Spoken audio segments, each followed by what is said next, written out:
Assalamualaikum warahmatullahi wabarakatuh.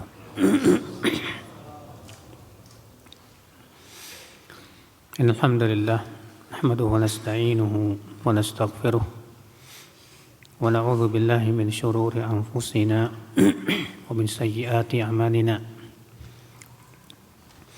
Man yahdihillahu fala mudilla lahu wa man yudlil fala hadiya lahu. Wa asyhadu an la ilaha illallah wahdahu la syarika lahu. Wa asyhadu anna Muhammadan abduhu wa rasuluh. Qala Allah Ta'ala fi kitabihil karim, ya ayyuhalladzina amanu taqullaha haqqa tuqatih wa la tamutunna illa wa antum muslimun, amma ba'd. Kita lanjutkan ayyuhal ikhwah bab du'ain Nabi sallallahu alaihi wasallam idza qama minal lail. Bab doa Nabi sallallahu alaihi wasallam apabila berdiri sholat di waktu malam. An Ibni Abbasin radhiyallahu anhuma anna Rasulullah sallallahu alaihi wasallam kana yaqulu idza qama ila sholati min jawfil lail, bahwasanya sesungguhnya Rasulullah sallallahu alaihi wasallam apabila berdiri untuk sholat, beliau untuk sholat malam, beliau mengucapkan ini doa istiftah. Allahumma lakal hamdu anta nurus samawati wal ard. Ya Allah, milikmu segala puji, Engkaulah cahaya langit dan bumi. Walakal hamdu anta qayyamus samawati wal ard. Milikmu segala puji, Engkaulah pengurus langit dan bumi. Walakal hamdu anta rabbus samawati wal ardi wa man fihinna. Milikmu segala puji, Engkaulah pemilik langit dan bumi dan apa yang ada padanya. Antal haq wa wa'dukal haqqu wa qawlukal haqqu wa liqa'uka haqqun wal jannatu haqqun wan naru haqqun was sa'atu haqqun. Engkau adalah al-haq yang maha benar, janjimu benar, firmanmu benar, pertemuan denganmu benar, surga itu benar adanya, neraka pun benar adanya, dan hari kiamat itu benar. Allahumma laka aslamtu wa bika amantu wa alaika tawakkaltu wa ilaika anabtu wa bika khasamtu wa ilaika hakamtu. Ya Allah, aku menyerahkan diriku kepadamu, aku beriman kepadamu, dan aku hanya bertawakal kepadamu. Kepadamu aku kembali, dan dengan pertolonganmu aku bertengkar, dan kepadamu aku berhukum. Faghfirli ma qaddamtu wa ma akhartu wa ma asrartu wa a'lantu anta ilahi la ilaha illa anta. Maka ampunilah dosaku yang telah lalu maupun yang akan datang, yang aku lakukan secara sembunyi-sembunyi maupun yang aku lakukan terang-terangan. Engkaulah ilahku, tidak ada ilah yang berhak diibadahi kecuali Engkau. Ini subhanallah ya akhi, doa istiftah yang agung ya, yang Rasulullah SAW baca ketika sholat malam. Sedikit kita mensyarah doa yang agung ini, doa istiftah. Allahumma lakal hamdu. Ya Allah, milikmu segala puji. Ini menunjukkan bahwa pujian hanya milik Allah, karena Allah sempurna pada sifat-sifatnya. Semua kesempurnaan milik Allah, sehingga Allah yang berhak untuk mendapat pujian. Sementara manusia sehebat apapun sebetulnya tidak berhak dipuji, Pak. Kenapa? Karena semua kelebihan manusia milik siapa? Allah yang ngasih. Ikhwata Islam. Dan Allah sangat suka pujian. Dan Allah sangat cinta kepada hamba-hambanya yang suka memuji. Disebutkan dalam hadis riwayat Bukhari, "Laisa ahadun ahabbu ilaihil madhu minallah." Tidak ada siapapun yang paling menyukai pujian dari Allah Subhanahu wa taala. Makanya kalau kita baca Al-Qur'an, Pak, banyak sekali ayat-ayat yang memuji Allah dirinya. Ketika Allah menciptakan langit dan bumi, Allah puji dirinya. Alhamdulillahi alladzi khalaqas samawati wal ard wa ja'ala dhulumati wan nur. Segala puji bagi Allah yang telah menciptakan langit dan bumi dan menjadikan kegelapan dan cahaya. Iya. Demikian pula dalam ayat-ayat yang banyak sekali Allah memuji dirinya. Maka itu menunjukkan, Pak, bahwa kita pun sangat dianjurkan untuk banyak memuji Allah dalam setiap keadaan. Saat senang kita puji Allah. Saat ditimpa kesusahan pun juga kita puji Allah. Sebagaimana dalam sebuah hadis dari Muslim juga ya, bahwa Rasulullah SAW kalau ditimpa nikmat beliau mengucapkan alhamdulillah alladzi bi ni'matihi tatimmus shalihat. Kalau ditimpa kesusahan beliau mengucapkan apa? Alhamdulillahi ala kulli hal. Kenapa? Karena kesusahan itu sebetulnya nikmat, Pak. Gimana nikmat? Kok bisa? Iya. Karena dengan adanya kesusahan Allah gugurkan dosa kita, nikmat. Dengan adanya kesusahan Allah angkat derajat kita kalau kita sabar, nikmat. Dengan adanya kesusahan kita pun ditempa kesabaran kita sehingga kita bisa mengamalkan ayat-ayat sabar, nikmat. Sementara pahala sabar itu kan Masya Allah ya, tidak terbatas. Innama yuwaffas sabiruna ajrahum bighairi hisab. Sesungguhnya orang-orang yang sabar itu diberikan pahala tanpa apa? Tanpa batas, bayangkan. Nikmat, alhamdulillah. Bagi mereka yang menginginkan akhirat, dia akan memandang kesusahan itu nikmat, Pak. Dikasih sakit, nikmat. Karena dengan sakit itu, ya Allah gugurkan dosa-dosa dia. Tapi orang yang menginginkan dunia menganggap itu bukan nikmat. Nah, inilah saudaraku seiman. Anta nurus samawati wal ard. Engkaulah cahaya langit dan bumi. Artinya munawwiru, yang menerangkan, memberikan cahaya pada langit dan bumi. Iya. Lihat di waktu siang terang benderang. Siapa yang menjadikan matahari dan menciptakan itu? Sekarang ada penemuan listrik.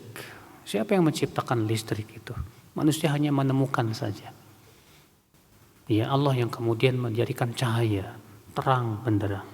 Semua Allah Subhanahu wa taala. Walakal hamdu anta qayyamus samawati wal ard. Milikmu segala puji. Engkaulah qayyam. Dalam satu ayat yang lain qayyum. Qayyumus samawati wal ard. Artinya yang bersendirian dalam mengurus langit dan bumi. Dan tidak sama sekali tidak susah bagi Allah. Dalam ayat kursi Allah mengatakan apa? Wala ya'uduhu hifdhuhuma. Dan tidak memberatkan Allah untuk menjaga langit dan bumi. Mudah sekali. Padahal langit dan bumi ini luasnya bagaimana, Pak? Kalau antum punya rumah gedenya 1000 meter, capek enggak? Ya, ngurus rumahnya 1000 meter, pembantunya sampai 10 kali ya. Yang satu buat nyuci, yang satu buat ngepel, yang satu ini dan itu, capek. Karena manusia lemah. Ini Allah pencipta langit dan bumi yang sangat luas, tapi mudah bagi Allah untuk mengurusnya. Makhluknya miliaran jumlahnya, mudah bagi Allah untuk mengurus. Jumlah malaikat aja berapa miliar, Pak? Jumlah manusia, jumlah jin, jumlah binatang, jumlah pohon, ya, Apakah Allah merasa susah untuk mengurus mereka? Enggak. Iya, bagi Allah mudah. Maka Allah itu qayyumus samawati wal ard. Walakal hamdu anta rabbus samawati wal ardi wa man fihin. Milikmu segala puji. Engkaulah Rabbnya, pemilik langit dan bumi dan apa yang ada pada keduanya. Sekarang kita tinggal di mana, Pak? Di bumi. Bumi ini milik siapa, Pak? Milik Allah. Iya. Kalau antum tinggal di rumah orang, antum harus ngikutin aturan pemiliknya. Jangan seenaknya. Kita hidup di bumi milik Allah, harus ngikutin aturan Allah, Pak. Bahkan kita sendiri milik Allah. Allah yang menciptakan kita. Kewajiban kita ikuti dong aturan Allah Subhanahu wa ta'ala. Dan Allah tidak pernah menzalimi hambanya. Allah sayang kepada hambanya. Maka sungguh sangat aneh kalau ada hamba yang tidak mau mengikuti aturan ya Allah. Padahal dia tinggal di bumi milik Allah. Rezeki Allah yang ngasih. Semua kebutuhan dikasih sama Allah. Terus dia nggak mau taat sama Allah. Kalau antum digituin gimana, Mas? Ada orang tinggal di rumah antum yang ngasih semuanya dan yang lainnya, dia seenaknya di rumah antum. Diusir, Mas, pergi ente. Nah, kalau kita diusir sama Allah mau pergi kemana, Mas? Ya, semua milik Allah Subhanahu wa ta'ala. Ikhwata Islam, saudaraku seiman. Antal haqqu, engkaulah al-haq, yang maha benar. Karena kebenaran yang mutlak, ya, kebenaran yang mutlak hanya milik Allah. Disebut sesuatu itu kebenaran, Pak, apabila berasal dari Allah dan sesuai dengan wahyu yang Allah turunkan. Itulah kebenaran.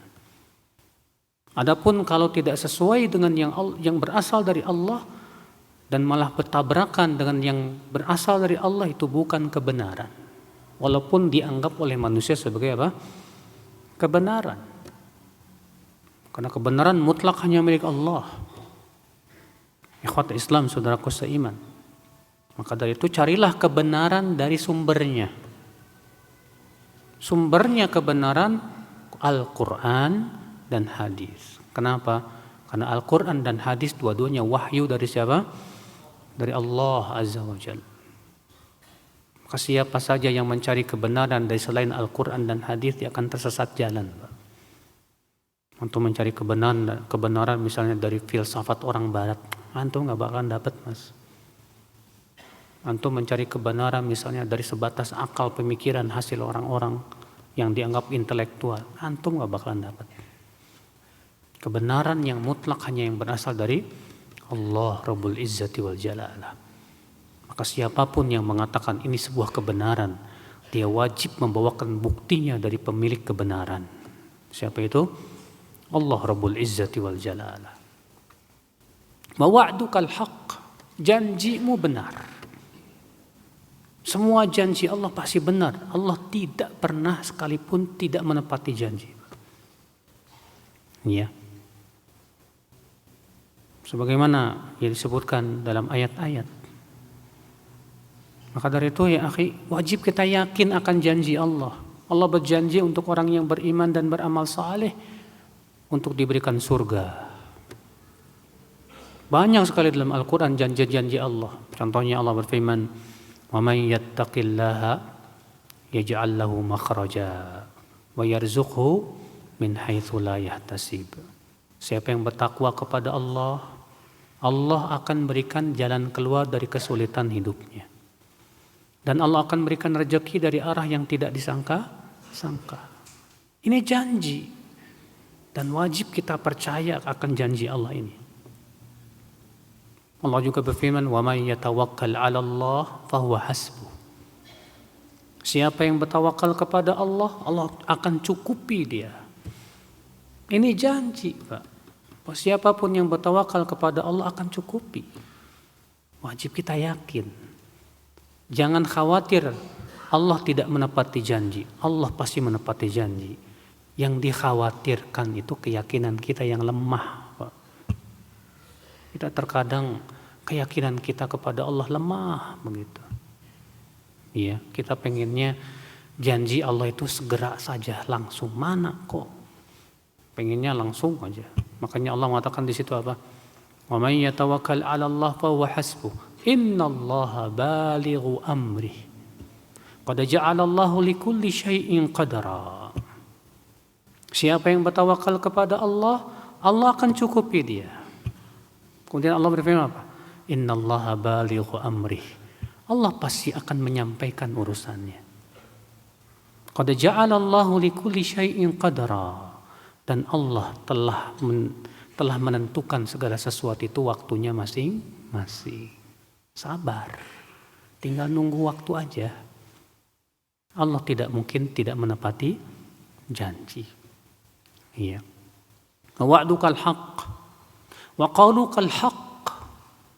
Dan firmanmu, ucapanmu ya Allah hak, benar semuanya. Maka yang diucapkan oleh Rasul pasti benar.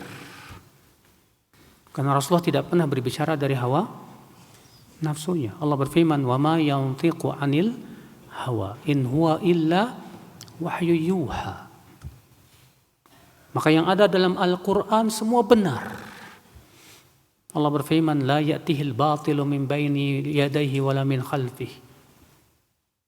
Tidak ada satupun kebatilan dalam Al-Quran dari awal sampai akhir. Silakan antum cari.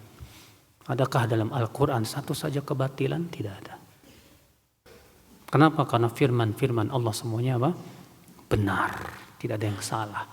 Beda dengan ucapan manusia. Sehebat apapun seorang ulama ilmunya, pasti ada suatu ketika jatuh kepada apa? Kesalahan. Iya. Waliqa'uka haqqun. Dan pertemuan denganmu ya Allah benar. Semua kita akan bertemu dengan Allah. Iya. Pasti itu. Cepat atau lambat. Semua kita akan meninggal. Semua kita akan bertemu dengan Allah. Dan Allah akan memintai pertanggungjawaban. Ya, semua yang telah kita lakukan di dunia ini, Pak.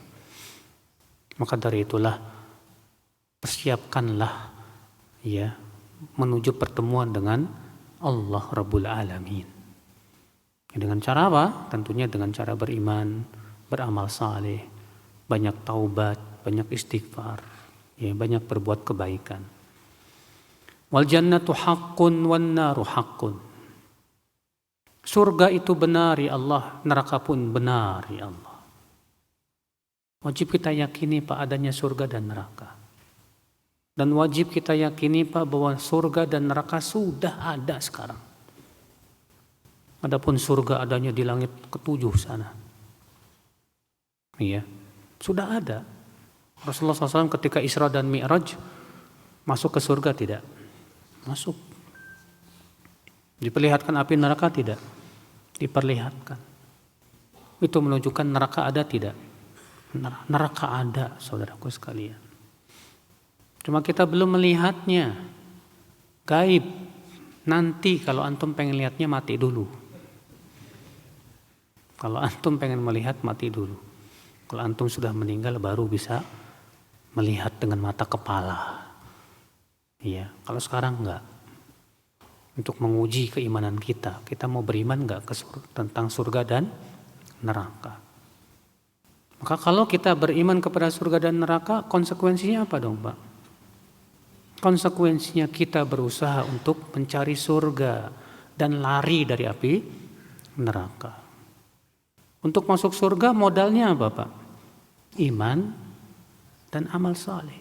Illal ladzina amanu wa amilus shalihat watawassaw bil haqqi watawassaw bis sabr. Itu dia jalan menuju surga. Dan jalan menuju surga harus kita pelajari, Pak. Makanya kita diperintahkan oleh Allah untuk menuntut ilmu. Ya. Kita menuntut ilmu itu apa sih tujuannya? Mau gagah-gagahan? Mau disebut ulama? Bukan. Kita nuntut ilmu itu karena pengen masuk surga. Kita pengen masuk surga, maka kita tuntut ilmunya menuju surga. Ini halal, ini haram. Ya, ini kebenaran, ini kebatilan. Ikhwata Islam, saudaraku seiman. Demikian pula ketika kita beriman adanya neraka, menyebabkan kita lari dari maksiat, takut. Takut akan neraka yang sangat panas sekali, yang siksanya yang sangat keras sekali. Keimanan inilah Pak, memberikan kekuatan dahsyat dalam kehidupan Pak. Orang yang beriman kepada surga dan neraka, subhanallah, seimbang rasa takut dan berharapnya. Orang yang beriman kepada surga dan neraka Pak, Masya Allah, kalau dia seorang pegawai, dia amanah. Jika salah seorang pemimpin, dia akan adil dan bijaksana. Kalau dia seorang suami, dia akan berakhlak mulia terhadap istri dan anaknya. Kalau ia seorang istri, maka dia akan bakti kepada suaminya. Kenapa? Karena dia beriman kepada surga dan neraka. Ketika ditimpa ujian dan cobaan, dia sabar. Kenapa? Karena pengen masuk surga. Iya. Kalau saya nggak sabar, saya bisa masuk neraka. Masya Allah. Dengan itulah ya akhul Islam, seorang manusia itu menjadi sempurna. Wasa'atu haqqun, dan hari kiamat itu benar adanya. Benar. Rasulullah SAW saja sudah mengabarkan adanya tanda-tanda hari kiamat. Terjadi tidak? Jadi. Bahkan yang kita lihat di zaman sekarang. Rasulullah mengabarkan tentang apa? Munculnya kendaraan yang mempunyai beberapa tempat duduk pelana. Mobil itu ternyata sudah dikabarkan oleh Rasulullah SAW. Rasulullah sabda, ya, di antara tanda hari kiamat taqarubul aswaq, dekatnya pasar. Benar, tuh di HP antum pasar banyak. Ada Bukalapak, Tokopedia, Shopee, Lazada, beli-beli. Iya. Begitu dekatnya pasar ke kita, Rasulullah sudah kabarkan itu Pak. Di antara tanda hari kiamat Rasulullah sudah kabarkan Pak, munculnya wanita-wanita yang berpakaian tapi telanjang, benar. Di antara tanda hari kiamat kata Rasulullah akan banyaknya gempa bumi, benar. Kita lihat dengan mata kepala. Iya, semua benar. Kalau itu tanda-tanda hari kiamat benar adanya, berarti hari kiamat memang benar. Pasti akan datang. Walaupun seluruh manusia mendustakannya, tetap dia akan datang. Ya. Allahumma laka aslamtu. Ya Allah, aku Islam kepadamu. Apa itu? Aku berserah diri. Di mana hakikat Islam itu Pak, kita menyerahkan diri kita kepada Allah. Artinya kita siap diatur oleh Allah. Itu Islam. Maka orang yang menyatakan, ya Allah aku Islam kepadamu, artinya kita siap diatur, diperintah, dilarang, diuji. Ikhwata Islam, saudaraku seiman. Itulah hakikat Islam. Makanya sebagian ulama ya disebutkan dalam kitab usul thalatha, ya, apa makna Islam? Al-Islam wa al-istislamu lillahi bit-tauhid wal inqiyadu lahu bit-ta'ah wal bara'atu minasyirki wa ahli. Islam hakikatnya adalah menyerahkan diri kita kepada Allah dengan cara mentauhidkannya. Tunduk dan patuh kepada Allah dengan cara menaatinya. Dan berlepas diri dari kesyirikan dan pelakunya. Itulah Islam. Wa bika amantu. Dan aku beriman kepadamu ya Allah. Beriman kepada rububiyahnya Allah. Beriman kepada uluhiyahnya Allah. Beriman kepada nama-nama dan sifat-sifat Allah. Imani itu semua Pak. Namun keimanan itu ada konsekuensinya Mas. Seorang sahabat berkata, ya Rasulullah, kulli fil Islam qawlan la as'alu anhu ahadan ghairak. Wahai Rasulullah, ucapkan kepadaku sebuah ucapan yang aku tidak akan pernah bertanya kepada siapapun selain engkau. Apa kata Rasulullah? Qul amantu billah thumma istaqim. Ucapkan aku beriman kepada Allah, kemudian istiqomahlah. Istiqomahlah di atas iman. Hakikat iman, keyakinan dengan hati, ucapan dengan apa? Lisan, dan amalan dengan anggota badan. Itulah hakikat iman. Maka ketika kita beriman, konsekuensinya apa, Pak? Kita menjalankan perintah-perintahnya, kita menjauhi larangan-larangannya, kita mengimani semua kabar-kabar dari Allah Azza wa Jalla dalam Al-Quran dan Sunnahnya. Ikhwata Islam, saudaraku seiman, itulah iman kepada Allah Subhanahu wa Ta'ala. Namun Pak, ada satu ayat yang membuat kita harus siap-siap.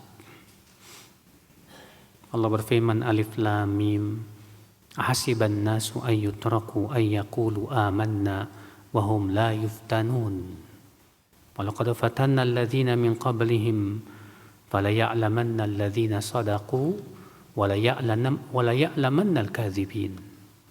Alif Lam Mim, apakah manusia mengira akan dibiarkan berkata kami beriman, sementara mereka tidak diberi ujian?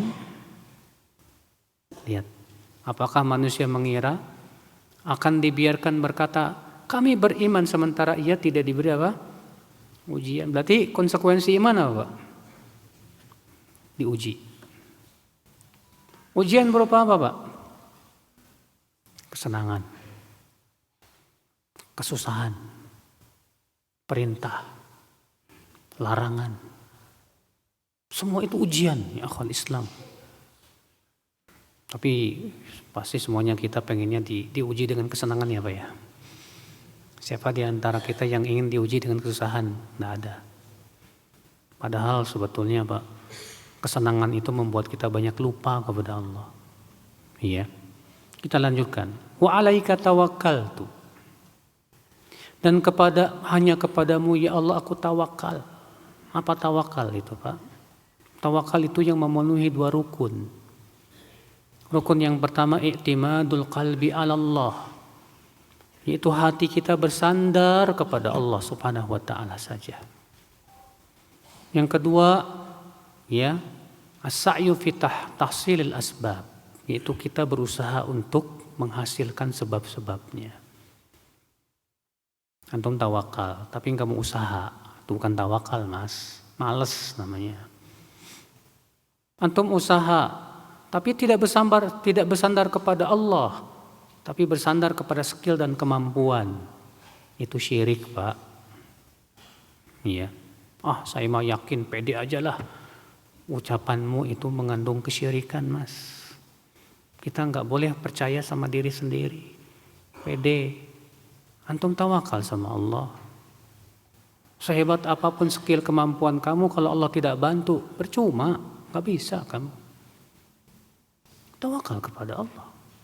Kita berobat, jangan sampai ada tawakal kepada dokter loh, Pak. Jangan sampai hati kita bersandar kepada dokter sama obat, jangan. Hati kita bersandarnya kepada siapa? Allah. Kita pergi ke dokter hanya sebatas untuk mengambil sebab. Kita minum obat juga sebatas untuk mengambil sebab saja. Yang menyembuhkan siapa? Allah Subhanahu wa taala. Hati-hati. Jangan sampai hati kita nyimpang nih, Pak. Iya. Wa ilaika anabtu, dan kepadamu aku kembali ya Allah. Artinya seorang hamba itu, Pak, seorang mukmin itu selalu kembali kepada Allah. Saat dia lalai, kembali lagi ke Allah. Saat dia jatuh kepada dosa, segera ia kembali kepada Allah dengan taubat. Iya. Karena yang namanya manusia tidak lepas dari kesalahan, ya enggak, Pak? Yang namanya manusia tidak lepas dari kelalaian, ya enggak, Pak? Siapa di antara kita yang terus zikir seperti malaikat? Tidak ada. Pasti ada saat-saat kita lalai. Maka saat kita telah lalai, segera kembali lagi kepada Allah. Siapa di antara kita yang tidak pernah berbuat dosa sekalipun? Tidak ada. Semua kita pasti pernah berbuat dosa. Tapi seorang mukmin punya keistimewaan, Pak. Setiap ia jatuh kepada dosa, kembali lagi kepada Allah. Mohon ampun kepada Allah. Mohon maaf kepada Allah. Nah, ini namanya inabah. Kembali kepada Allah Subhanahu wa taala. Iya.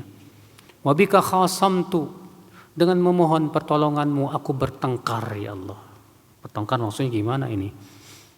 yaitu bertengkar karena Allah, bukan bertengkar karena dunia. Karena bertengkar karena dunia tercela, ya.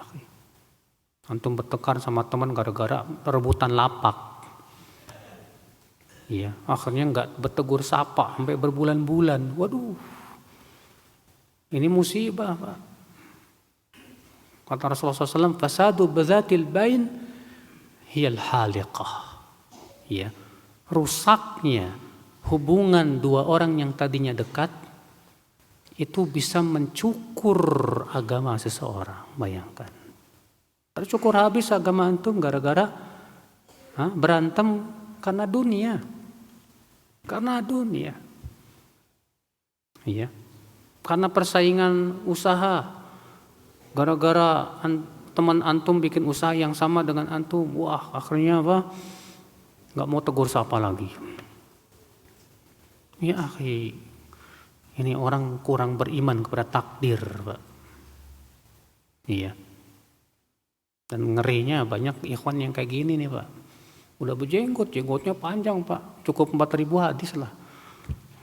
Tapi kalau seperti ngelihat temannya yang menyaingi, waduh, dia musuh itu temannya, Pak. Antum kalau ke Glodok gitu ya, tukang elektronik berjajar sama semua jualannya. Nggak ada yang gontok-gontokan tuh, Pak. Padahal mereka notabene non muslim atau mungkin orang awam. Ketika ditanya, kamu nggak takut? Ya, rezeki sudah tentuin, Pak. Lah ini udah pakai jenggot, udah ngaji. Ya, ketika disaingi sama temannya ngambek, marah. Seakan nggak beriman kepada takdir. La ilaha illallah. Saya ucapkan ini karena ada masalahnya, Pak. Terjadi. Udah ngaji. Ya.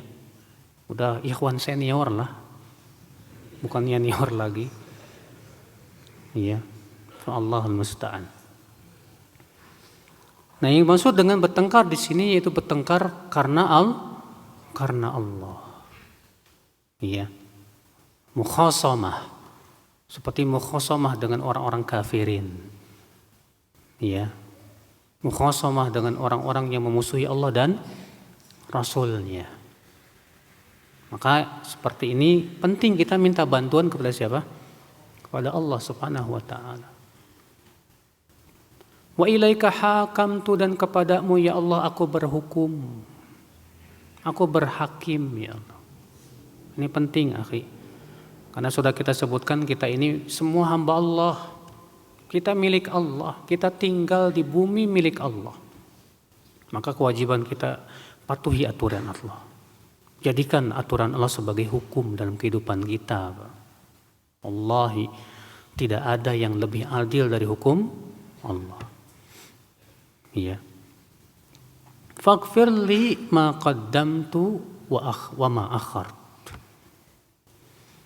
Setelah memuji-muji Allah dulu, Pak, Masya Allah. Iya. Lalu mengakui bahwa Allah Maha benar, surga itu benar. Baru kemudian minta. Ini adab yang luar biasa. Apa permohonannya? Faghfirli, ya Allah ampuni dosaku. Wallahi akhi, permohonan minta ampun itu sesuatu yang luar biasa ya akhi. Minta ampun kepada Allah itu sangat penting buat kita. Sebab kalau Allah ampuni dosa kita, alhamdulillah. Di hari kiamat Allah ampuni dosa kita, alhamdulillah. Allah masukkan kita ke surga. Iya. Faghfir lima qaddamtu wa akhartu wa ma asrartu wa a'lantu.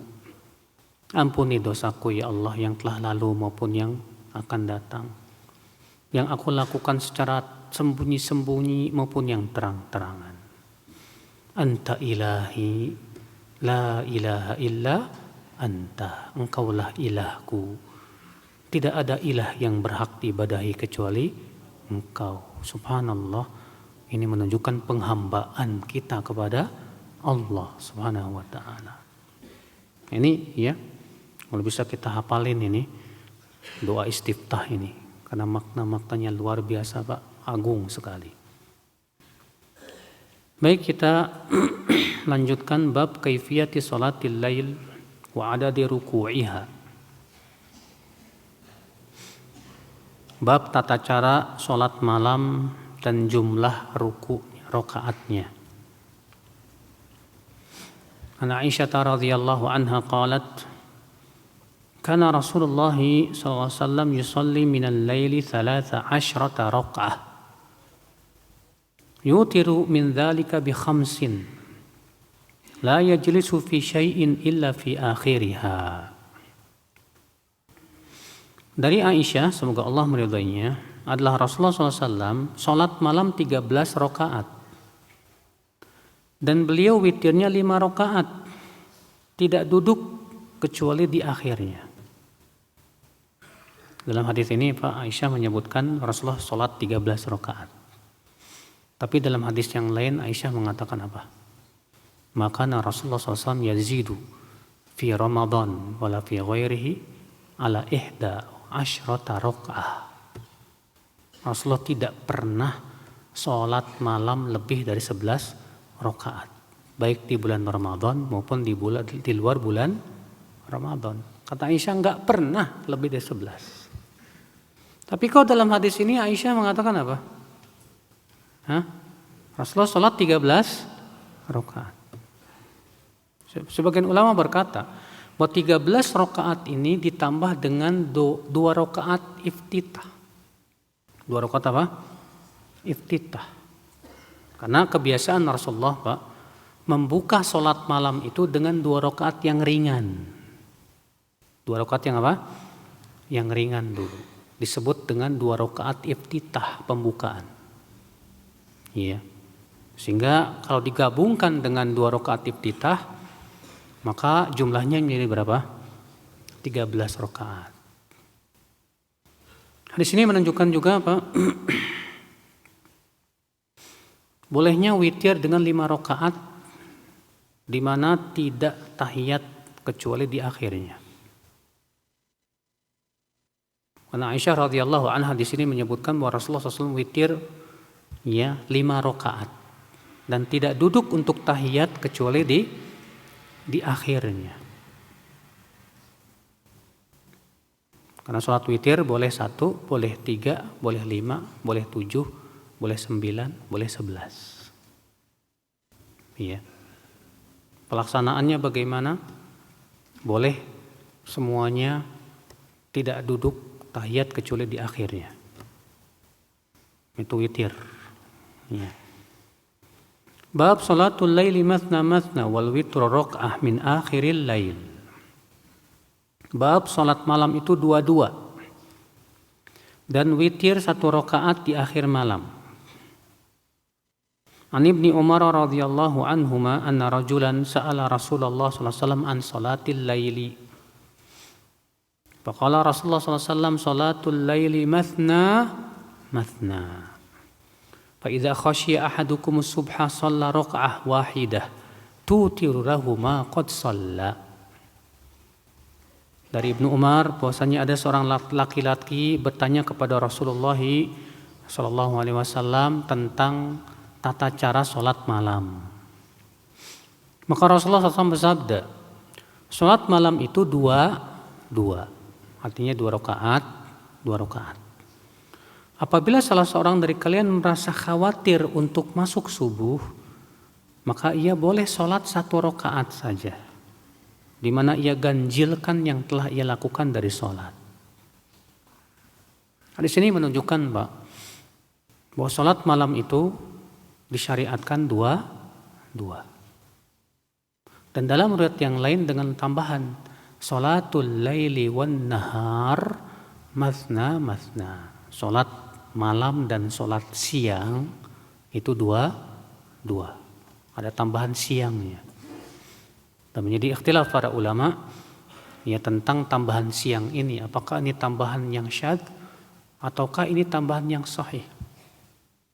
Yang kuat wallahu a'lam, dan ini pendapat Imam Bukhari juga, bahwa itu tambahan yang kuat, bisa diterima. Sehingga sholat di waktu malam dan di waktu siang itu pada asalnya dua. Iya. Maka ini menafsirkan perkataan Aisyah, di mana Aisyah mengatakan, "Shalla arba'an falatas an husnihinna wa tulihinna, thumma shalla arba'an falatas an husnihinna wa tulihinna." Rasulullah SAW sholat 4, jangan kamu tanya tentang bagus dan panjangnya. Kemudian beliau sholat 4 lagi, jangan kamu tanya tentang panjang dan bagusnya. Jumhur berkata, yang dimaksud dengan 4 adalah dua. Ditafsirkan oleh hadis ini. 4 artinya dengan 2 kali salam. Sebagian ulama mengatakan Aisyah menyebut 4 karena 2 rakaat salam langsung berdiri, 2 rakaat salam lalu istirahat. Ya, agak dijeda, agak panjang. Kemudian 2 rakaat salam langsung berdiri lagi, 2 rakaat salam, sehingga bentuknya seperti 4. Ya. Nah, ini pendapat jumhur, Pak. Walaupun ya sebagian ulama mengatakan kalau kita mau melakukan 4 sekaligus sekali-kali boleh. Yang salah itu, Pak, menjadikan 4 secara terus-menerus, rutin. Kenapa? Karena justru yang dilakukan oleh Rasulullah keseringannya itu dua. Sahabat yang meriwayatkan tentang 2 banyak, Pak. Di antaranya hadis Ibnu Abbas yang sudah kita baca kemarin, di mana Ibnu Abbas menyebutkan sholat rakaataini tsumma utara. Ya. Rasulullah sholat 2. Ya. Hadis ini menunjukkan akal Islam bahwa kalau kita khawatir keburu masuk subuh, maka kita segera sholat witir 1 rakaat. Dan itu menunjukkan bahwa witir 1 rakaat itu boleh. Iya. Saat kunut witir, bolehkah doanya dari ayat-ayat Al-Quran? Sebaiknya sih doa-doa yang Rasulullah ajarkan. Karena ada beberapa doa yang Rasulullah ajarkan dalam kunut witir.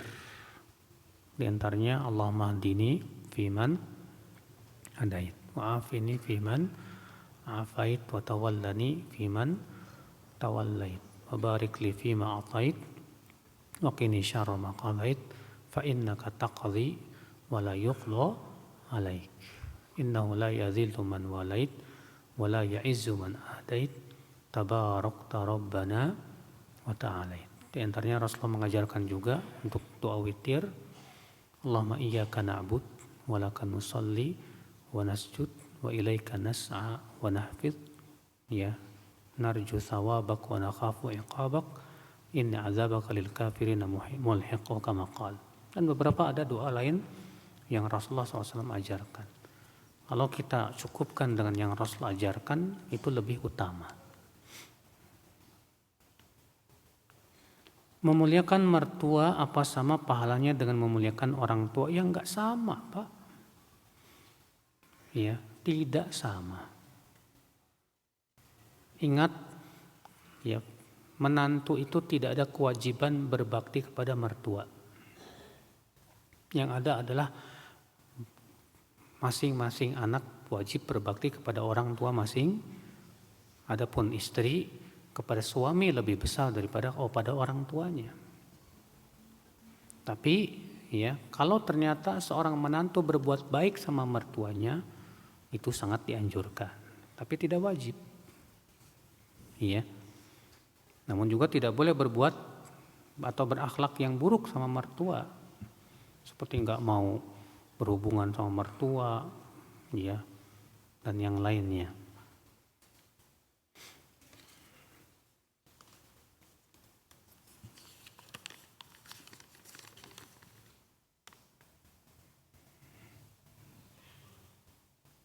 Bagaimana cara membantah ateis dan menjelaskan agama Islam adalah agama yang benar? Akhi, mendakwahi orang yang tidak beriman adanya Allah. Kaum ateis itu kan tidak beriman adanya ya Tuhan. Itu dimulai dari tauhid rububiyah dulu. mengajak akal dia berpikir tentang siapa pencipta langit dan bumi. Kalau dia sudah yakin ada yang namanya Tuhan, iya, bahwasanya dialah yang menciptakan langit dan bumi, maka kita tarik lagi bahwa yang pencipta langit dan bumi dialah yang berhak diibadahi. Dialah yang berhak apa? Disembah. Iya. Adapun antum mendakwahi ateis dengan tauhid uluhiyah nggak bakalan terima, karena dia aja nggak beriman adanya apa? Tuhan. Nah ini, jadi berbeda dengan orang yang dia beriman adanya Allah, tapi berbuat syirik, maka kita langsung dakwahi dengan tauhid uluhiyah. Dan konsekuensi yang merupakan konsekuensi dari tauhid rububiyah. Baru setelah dia yakin bahwa Allah satu-satunya yang berhak diibadahi, pahamkan makna ibadah. Setelah dia pahamkan, itulah ajaran Islam. Iya.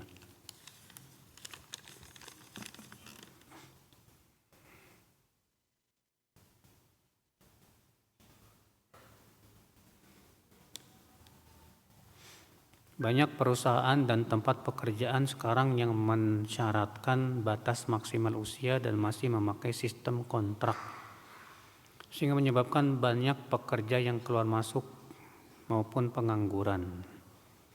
Mohon nasihat dan motivasinya agar para pencari kerja luar sana tetap semangat. Akhi, antum berusahalah ya untuk berjiwa seorang pebisnis. Jangan hanya sebatas puas sebagai jiwa karyawan. Antum lihat orang Yahudi, Pak. Orang Yahudi itu dari semenjak kecil sudah dididik oleh orang tuanya untuk punya jiwa pebisnis. Karena mereka ingin menguasai dunia dengan apa? Perekonomian. Di Israel itu, ya, anak-anak SD itu sudah diajari bagaimana berbisnis. Karena tujuan mereka adalah menguasai perekonomian dunia, Pak. Dan tidak mungkin menguasai perekonomian dunia kecuali kalau kamu jadi bisnismen. Kalau jadi karyawan gak bakalan selama-lamanya menguasai perekonomian dunia, akan terus saja dikuasai. Coba kita tanamkan itu pada diri kita, bahwa pertama, mencari rezeki enggak selamanya harus di mana? Di perusahaan. Apalagi perusahaan seperti itu, memberikan batasan usia minimal sekian. Makanya ya seperti tadi, ya, yang sudah selesai kontraknya keluar. Nah, coba antum selama kerja itu kumpulkan dana untuk modal. Ketika antum sudah keluar, antum sudah siap dengan modal untuk usaha. Iya, sambil antum kursus, bertanya kepada orang-orang yang sudah mampu berusaha dan menjalankan usahanya. Antum lihat orang-orang yang usahanya sudah berhasil, dulunya susah juga. Mereka pun juga banting tulang sama, Pak. Jangan melihat sekarangnya yang sudah hebat berhasil, jangan. Tapi lihat dulunya. Nah, coba kita berusaha deh. Gimana caranya saya harus bisa bisnis. Cari rezeki nggak harus dengan apa? Kerja di kantor. Karena banyak di antara kita maunya punya dapat jaminan masa depan, jaminan kesehatan, jaminan masa tua. Enggak, ya, orang tua kita dulu enggak pernah dapat jaminan apa-apa, Pak. Mereka hanya mengharapkan satu, jaminan masuk surga udah. Iya, tawakalnya orang tua kita dulu tuh kuat-kuat, Pak, Masya Allah. Tapi alhamdulillah rezeki mereka dapat aja.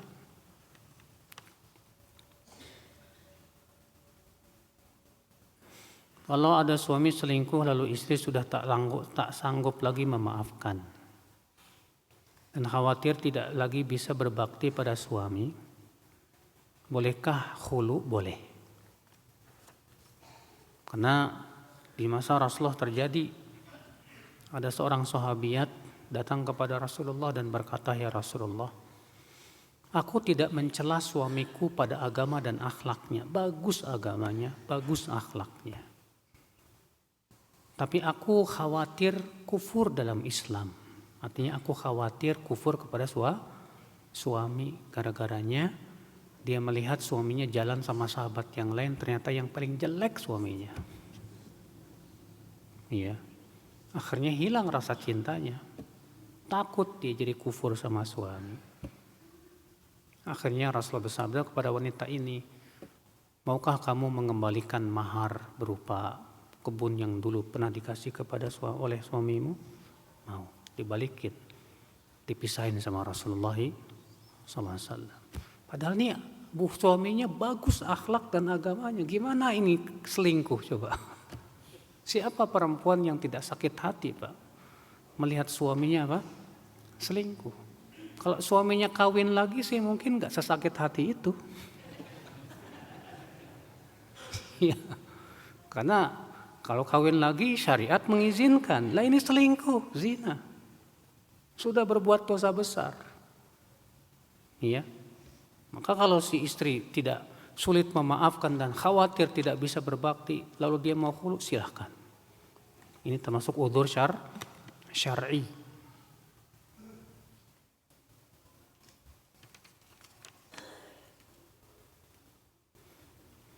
Boleh nggak sholat malam tapi nggak tidur hingga subuh? Antum sholat malamnya jam berapa? Kalau antum sholat malamnya jam 3, iya, selesai sholat jam 4. Kalau antum tidur dulu bablas, mendingan antum jangan tidur. Mendingan jangan apa? Tidur, supaya tidak kebablasan. Karena sholat berjamaah, sholat subuh lebih penting daripada sholat tahajud. Iya. Terus Rasulullah SAW kan disebutkan, Rasulullah SAW sholat bangun sepertiga malam, tidur 1/6 malam. Iya, bangun lagi pas subuh. Silahkan kalau kamu yakin bisa mengerjakan seperti Rasulullah. Antum beli jam beker, simpen di telinga. Iya. Jadi pas subuh langsung bangun, Pak, cukring gitu. Karena pernah itu, Pak, waktu saya kuliah di Madinah, ada teman saya itu, subhanallah, saking dia susah bangunnya, beli dia jam beker yang paling keras. Simpennya dekat telinga dia. Pas jam berapa? Jam 3 bunyi dia. Semua yang di kamar itu bangun kecuali dia. Dia nggak bangun, asyik aja. Ya Allah ya Rabbi.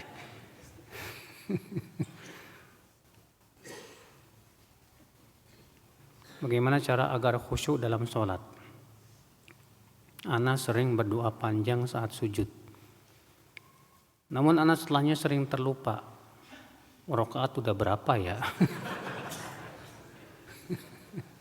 Saking asiknya berdoa dalam sujud, jadi lupa berapa rakaat. Ya, kata Rasulullah SAW, "Idza syakka ahadukum fi sholatihi," apabila salah seorang dari kalian ragu sudah berapa rakaat dalam sholatnya, falyabni ala mastayqan, ambil yang yakin. Wal yatrahis syak, dan buang yang ragu. Yang misalnya antum ragu ini 2 atau 3, berarti yang yakin berapa? 2. Yang ragu yang berapa? 3. Ya udah, ambil 2 tambah 1 rakaat sujud sahwi sebelum salam. Di kampung ana ada jamaah apabila tarawih mendawamkan 4 Ustaz. Apa ada dalilnya? Itu hadis Aisyah yang saya sebutkan tadi. Aisyah mengatakan beliau sholat 4, jangan kamu tanya panjang dan bagusnya. Kemudian sholat 4, jangan kamu tanya Dan sudah saya sebutkan tadi bahwa pendapat jumhur bahwa mengatakan bahwa yang dimaksud dengan 4 adalah dua. Kenapa? Karena ditafsirkan oleh hadis lain. Bahwa Rasulullah mengatakan sholat malam itu 2. Masalahnya ini ucapan Rasul. Kalau itu perbuatan Rasul, ucapan menjelaskan perbuatan, Mbak. Iya.